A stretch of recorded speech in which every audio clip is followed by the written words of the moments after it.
7 колапси, од кои еден хоспитализиран и повеќе повици од лица во алкохолизирана состојба регистрирала брзата помош изминатиот празничен викенд.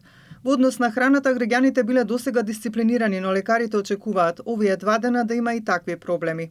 Апелираат секако да се внимава и на храната и да не се внесува во големи количини, а на хроничните болни да ја земаат терапијата и да внимаваат на променливото време. Изминатиот викенд вкупниот број на интервенции во итната медицинска помош не го надмина бројот, но е впечатливо дека е надминат бројот на интервенции од итен карактер, од типот на колапси. Значи впечатливо е тоа дека изминатото деноноќие имавме зголемен број на колапси и тоа колапси во кругот на нашите цркви.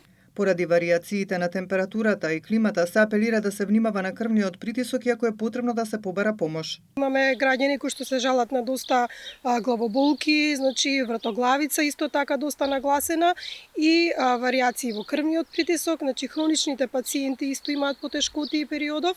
Затоа препорачуваме редовно да се зима терапијата кој што е хронично препишана од своите лекари, а сите оние кои што имаат потешкоти од типот на главоболка и вртоглавица може да се упатат и во ургентните центри во нашиот град. Докторите апелираат граѓаните кои постеле повеќе да внимаваат во деновите што следат, да внесуваат постепено масна храна бидејќи на организмот му треба време да се прилагоди.